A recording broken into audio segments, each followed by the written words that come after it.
Hello everyone, you're watching Therapy, and welcome to another starter pack video. Considering how my last video was on director Jean-Luc Godard, I figured I would expand upon that and talk about the scene that Jean-Luc Godard was a part of. That being the French New Wave, quite possibly the most important and influential film movement of all time. As this is a starter pack video, I'm not going to sit here and go through the entire catalog of French New Wave films. I might even leave off some incredible efforts from some great directors, but the point of this video is a starter pack. The films that represent what the French New Wave was all about, and the films that will deftly introduce you to this movement. Now, the French New Wave is an era that is very often talked about, but if you're new to cinema and new to this channel, you might be wondering what exactly the French New Wave is. How did it get started, and what are its filmmaking philosophies?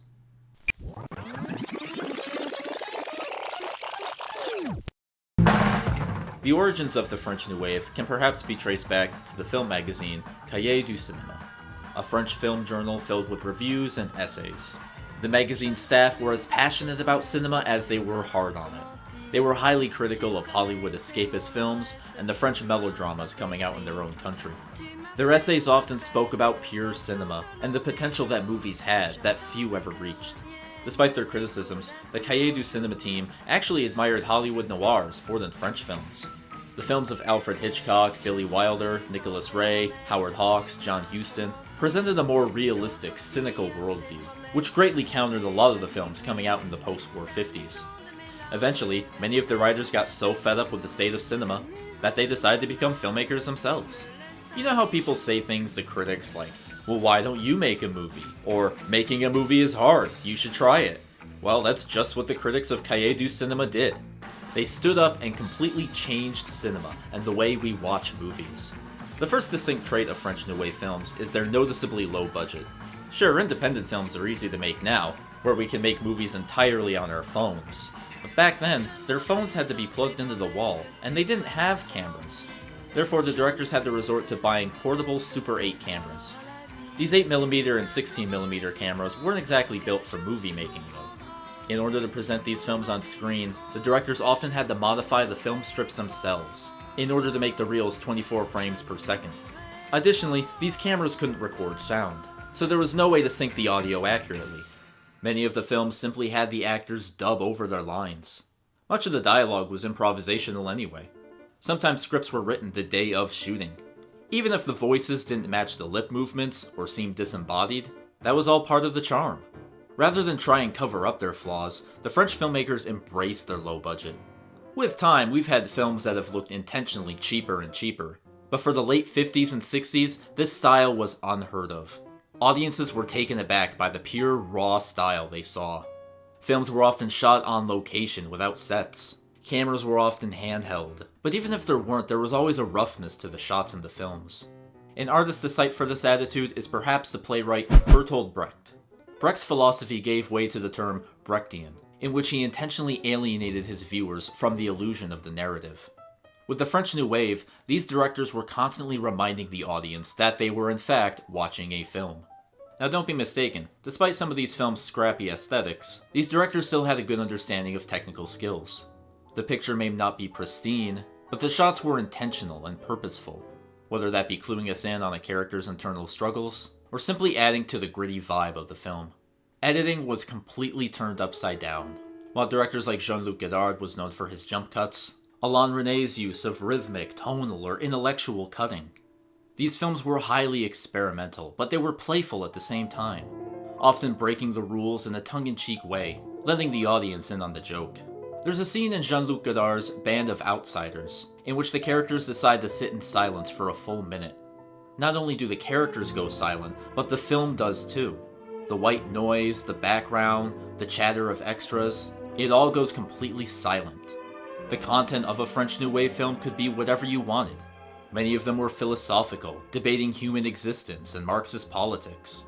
Many of them were crime films and noirs, some of them were romance, some of them were every genre and every component I just listed all mashed into one. It didn't matter. They wanted to make movies, and they did it the way they wanted. The stories were a vessel for the craft.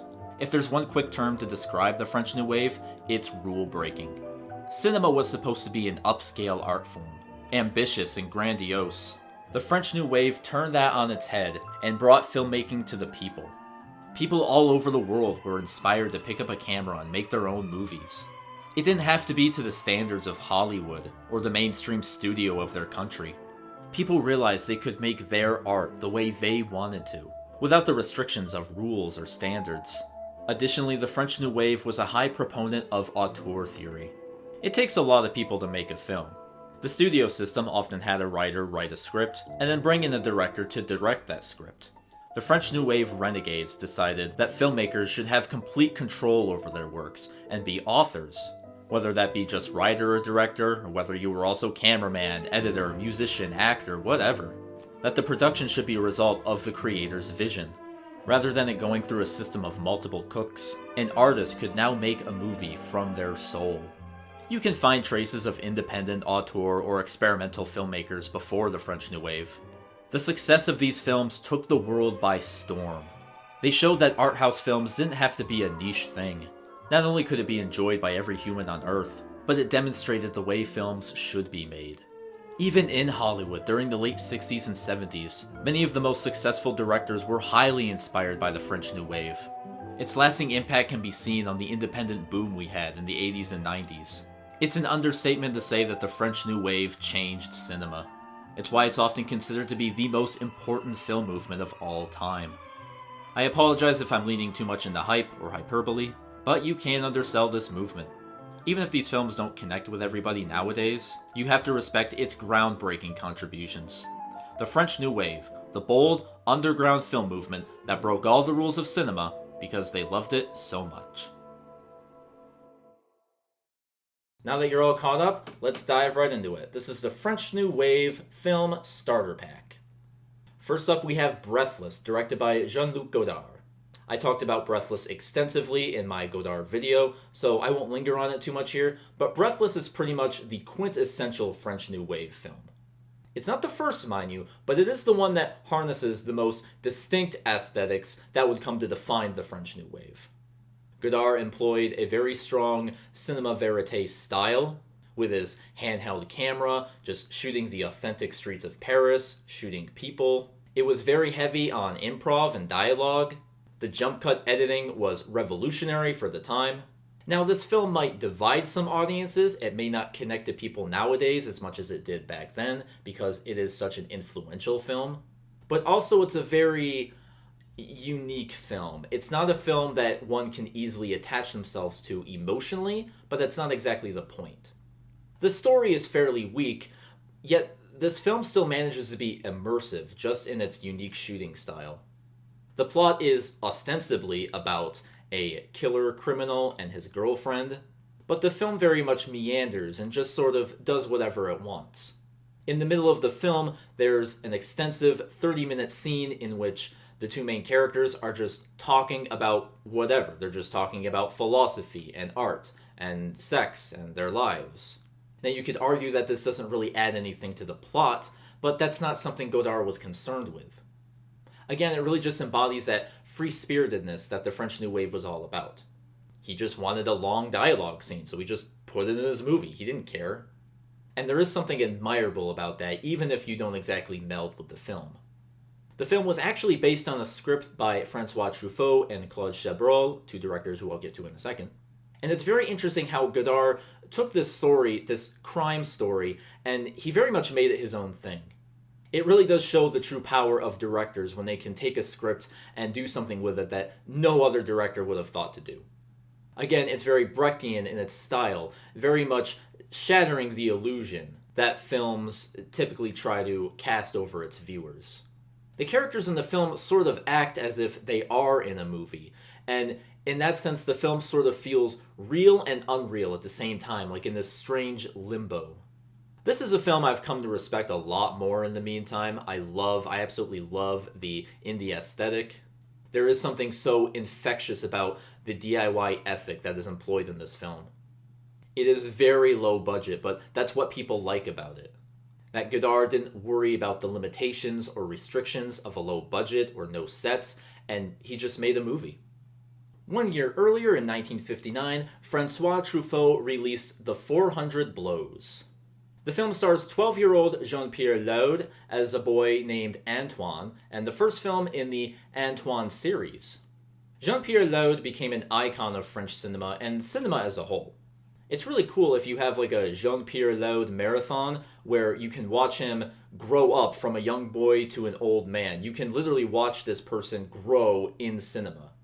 It's really fascinating. The 400 Blows follows a troublemaking but well-meaning Parisian boy. He's not very well behaved, but he is just a boy, so it's hard to really hold anything against him. Truffaut employs the French New Wave shooting styles of filming on locations and real-life settings.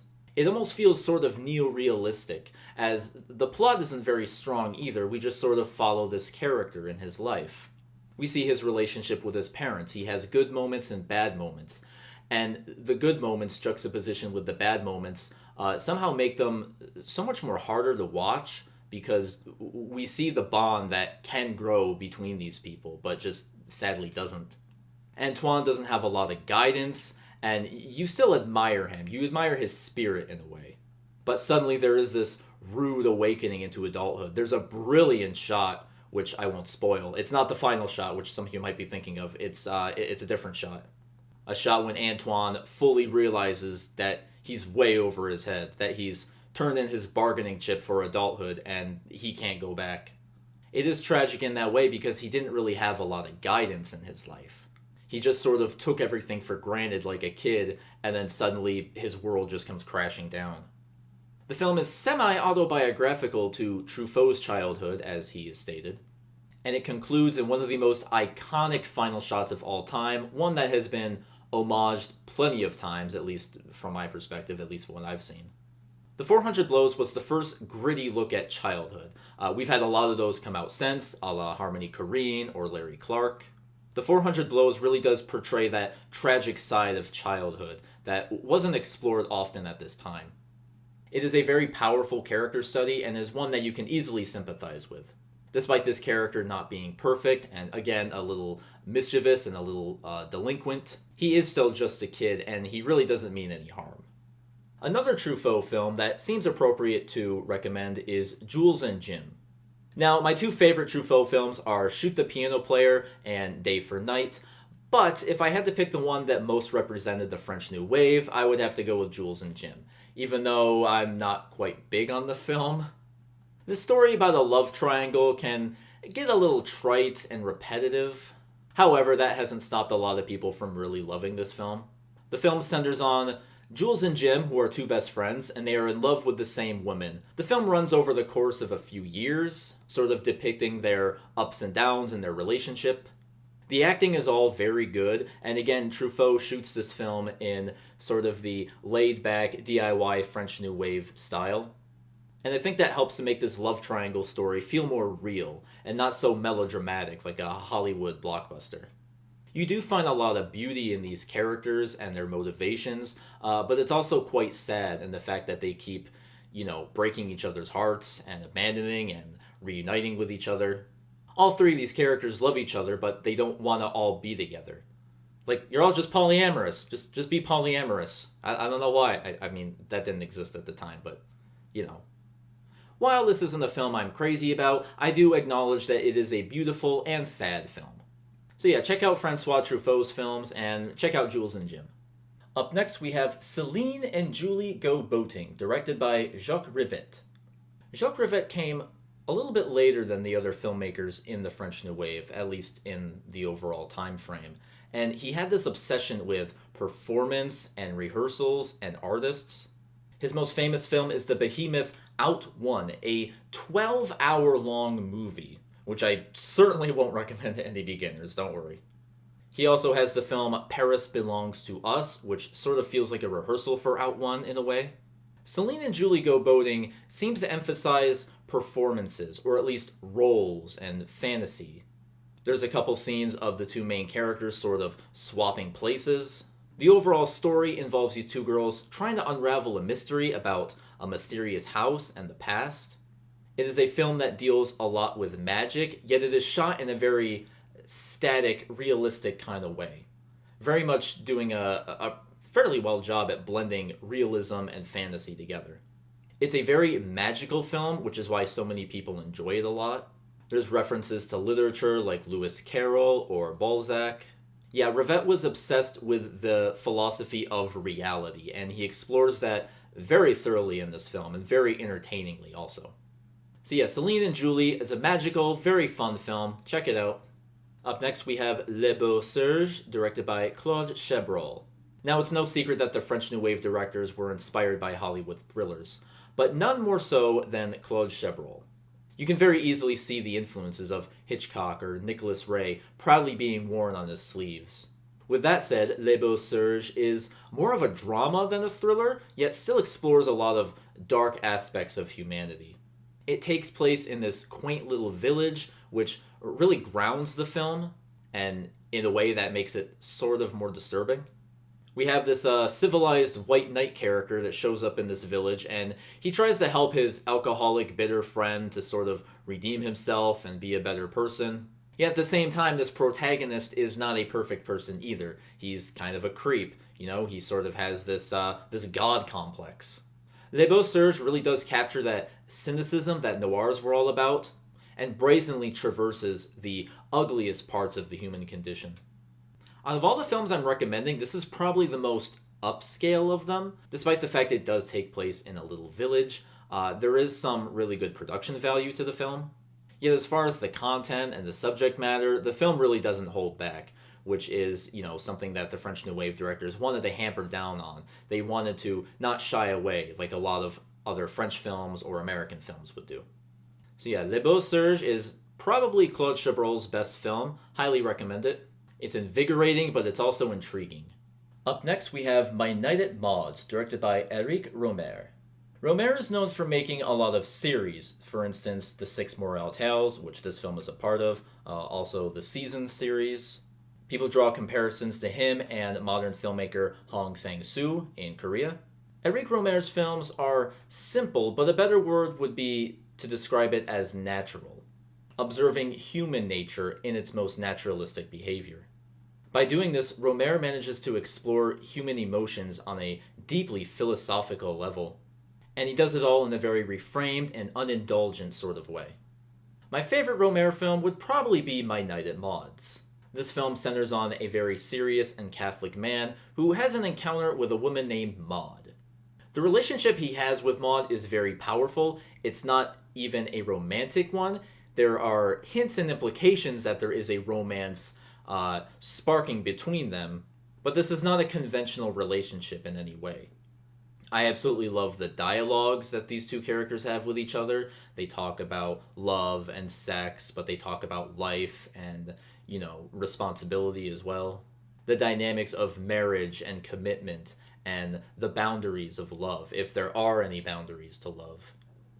As you might expect from the title of the series, Six Morale Tales, the film ends with a bold moral choice, and it successively shows a very positive effect in that.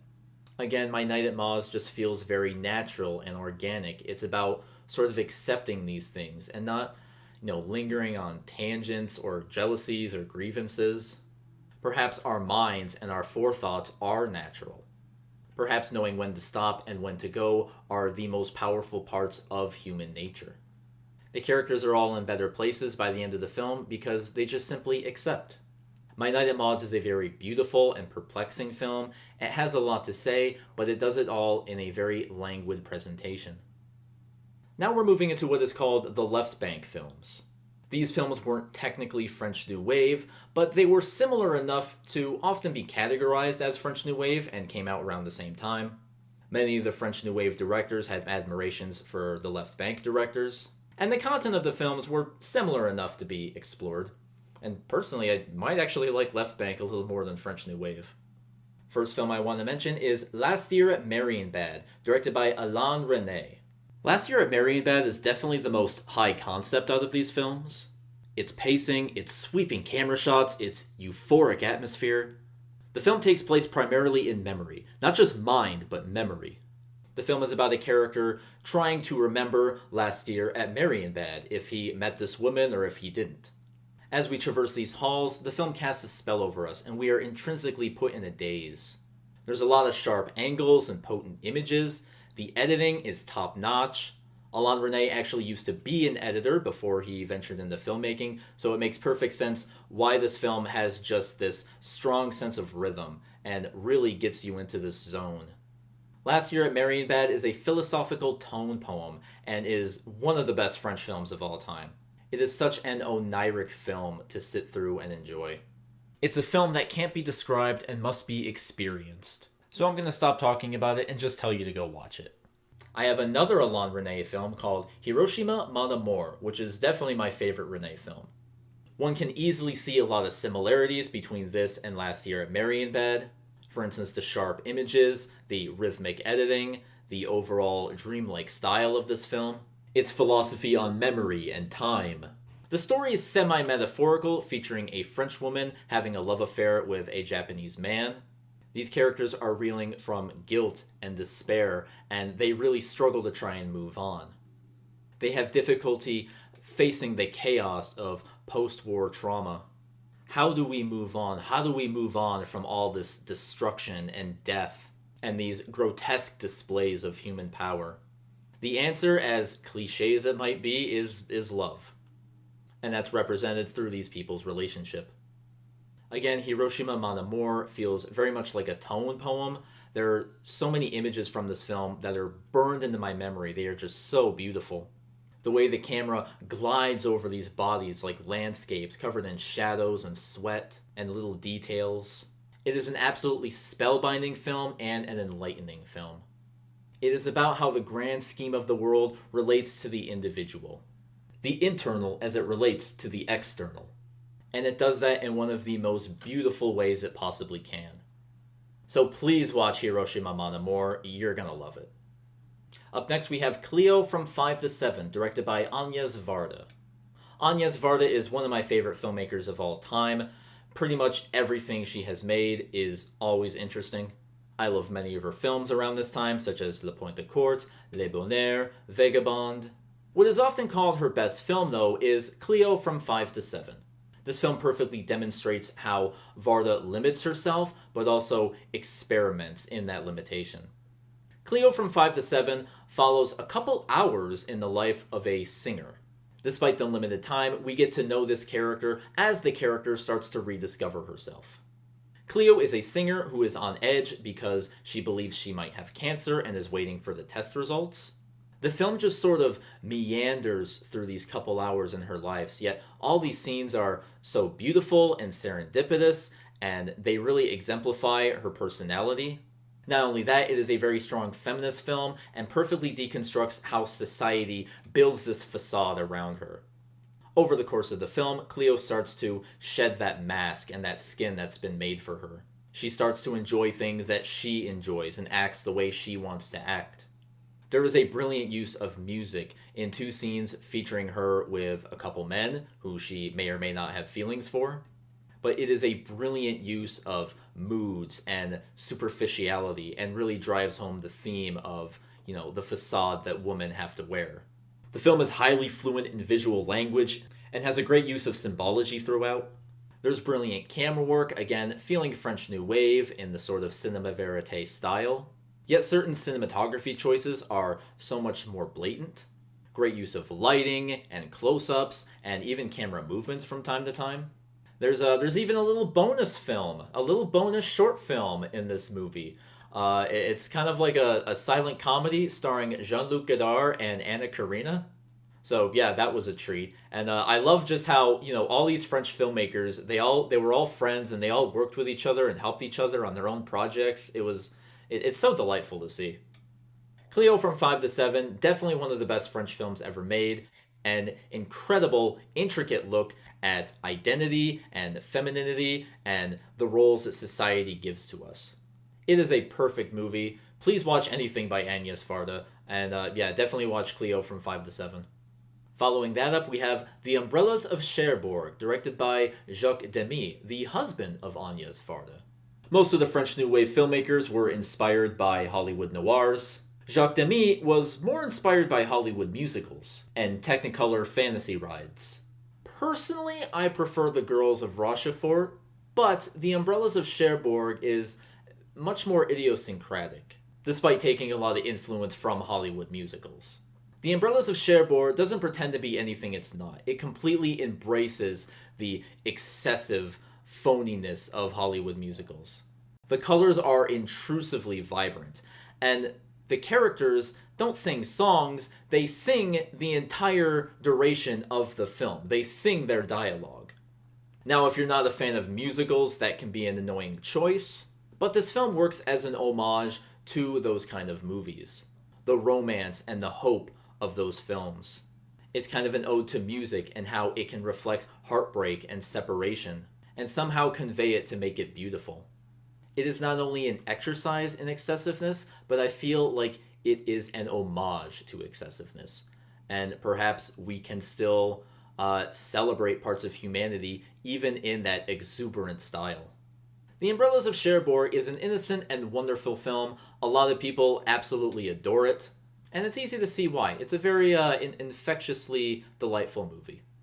That's it for the Left Bank films. Now we're getting into some other French films that came around the time that are sometimes classified as French New Wave and sometimes not. They're not strictly French New Wave, but they have a lot of similarities, and these are just some great films for you to check out anyway. Les Samouraï was directed by Jean-Pierre Melville. Melville was known for these thrillers and espionage and crime films, often with a political side. I love his films Army of Shadows or The Silence of the Sea, but the most French New Wave of the films he made would definitely be Les Samouraï. The film stars French heartthrob Alain Delon as a cool, professional, and collected assassin. This film went on to inspire films like Ghost Dog by Jim Jarmusch or the far inferior Killer by David Fincher. Much of the film depicts the meticulous styles of him carrying out these plans or trying to avoid mobsters and the law. The camera takes a step back and captures this all from a distance. It doesn't put much manipulation onto the events we're seeing, imploring the viewer to take the suspense into our own terms. Many of these scenes are so well thought out and highly engaging to watch. The film concludes with an excellent finale that really puts the character and the film into a new perspective and elevates it to new heights. Unlike the ending of The Killer, which just made the movie worse. I'm sorry to be bagging on that movie so much. I didn't like it. So yeah, Les Samouraï, the epitome of cool French New Wave films. Following that, we have Elevator to the Gallows, directed by Louis Malle. This film actually came out a few years before the French New Wave really took off, but still embodies the influence of Hollywood noirs, but doing it in its own maverick sort of way. The film is a murder mystery caper, but the film sort of diverts from the main plot a few times. The opening of the film, we see a guy kill his boss because he is in love with the boss's wife, and they plan to run away together. He then gets trapped in an elevator. After that, we follow these two kids who steal his car. And again, this comes back to the French New Wave aesthetic of just sort of doing what you want. Like, maybe these two characters don't add much to the main plot. They don't even know who these two main characters are. Yet it does sort of add to the suspense of what's going to happen. What are these characters going to do? That this whole convoluted plan just gets more and more entangled. And it does become unpredictable. You do sit there watching this movie thinking, what is going to happen? The film's use of shadows really helps this film. We also follow the character played by Jeanne Moreau as she goes around searching for her lover, thinking that he may have run away. Thinking about this now, this film is kind of funny. This film has like a darkly comic side to it. It is a very engrossing thriller, and I highly recommend Elevator to the Gallows. I have to recommend another film by Louis Malle. He is probably one of my favorite French filmmakers, and this is one of my favorite movies of all time, Zazie dans le Métro. This film is probably the least French New Wave out of all the films I'm recommending on this list, but by God, I love it. It is a perfect movie. Zazie dans le Métro is one of the most bonkers films you will see. It is Looney Tunes and Marx Brothers and Monty Python all rolled into one and duplicated. And that is 100% my style of humor. This is one of the funniest movies I have seen. Even if that kind of comedy isn't for you, the film is known for its wordplay and blending that wordplay with philosophy, which is something I don't think I've ever seen. If I have, it's very, very rare. The film loves to play with a lot of editing and visual styles. This film was an influence on Edgar Wright. So many match cuts and jump cuts are used to great effects in telling these jokes. As an English speaker, some of these jokes went over my head, but it really adds to the surrealism of this film that is completely nuts. Again, this movie just sort of does what it wants. It plays by its own rules. It follows this precocious little girl who takes a trip to Paris and simply wants to just ride the metro. Yet all these adults and their ways sort of get in her way. It's a great satire on adulthood and modernity. It's a film from a little girl's perspective, through the lens of her imagination. That's why the film frequently goes off the rails, because it's essentially her own playful intuition taking flight and shaping things around her. It is a coming-of-age story in that way, where Zazie learns the world makes no sense, so might as well have fun with it. It's complete absurdity, but there is so much technical craft to this element. It is everything I would want from a movie, from a comedy movie, or just a movie, whatever. It doesn't matter. This movie is insane, and that is why it is perfect in my eyes. Maybe not to everyone else. Maybe I'm talking mainly from my own subjective view, but by God, I love it. I love it so much. The next effort is a short film, La Jetée, directed by Chris Marker. Chris Marker was mostly known for his documentaries with a radical left perspective. His best film is Sans Soleil, which is a travelogue with some very powerful insight into culture and people. The main hook of La Jetée is the fact that it is comprised entirely of still images, except for one moment. The story is a science fiction one taking place in the future, in which these people send a man back in time to prevent World War III and the nuclear fallout. In that sense, the still images really complement the theme of the film. It feels like a man spasmodically trying to piece together his story, trying to piece together memory. The film is sort of about the inevitability of time, of our fates, of death. That as much as we want to change the past, it's impossible. The film deals with philosophical themes of memory and time and regret. It's a truly unique science fiction experience that I don't think has been done before and at all. This film did inspire Terry Gilliam's 12 Monkeys, but even then that wasn't comprised of still images. It's probably one of the most famous short films of all time, and yeah, considering the fact that it is short, it's definitely worth your time, so check it out. And finally we have Chronicle of a Summer, directed by Jean-Luc and Edgar Morin. Now you may have heard me use the term cinema verite throughout this video, which literally translates to cinema of truth. While the previous French New Wave films I've been talking about are all fictional, this one is a documentary. This film strongly influenced the cinema verite movement in filmmakers like Frederick Wiseman or D.A. Pennebaker or the Maysles brothers, which would in turn lead to what we now know as the modern documentary. However, what separates cinema verite from other documentaries is its fly-on-the-wall approach. These films rarely had talking heads and interviews. The filmmaker tried to stay out of the content as much as possible and simply depict what they were seeing. The film opens with one question: are you happy? And from there, the film explores various different people. We delve into their stories, we delve into their views on life. From that statement alone, the film goes to so many places in exploring just people, as those were the strengths of Rouche and Morin, just exploring people and the way they see their lives and the world. The film becomes so insightful and philosophical.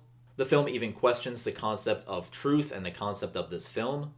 The movie even ends by showing the completed film, or I guess not entirely completed as they wouldn't be watching this scene, but it shows the completed film to the people who were in the documentary and gives their thoughts on it. This film is documented to the concept of truth and trying to study real people. This is what draws a lot of people, including me, to the cinema verite style, even if there are fundamental flaws with it. You can only capture pure reality through cinema. Cinema is the only art form that can really do that. Again, this film is so complex, it goes to so many different places.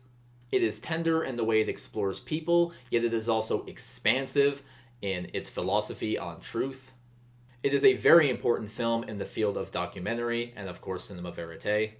Chronicle of a Summer is an endlessly fascinating film, and I highly recommend it. And there you have it, 15 films from the French New Wave. I hope my list was concise enough and gave you a good idea of what the French New Wave is about, and I hope these films do that too.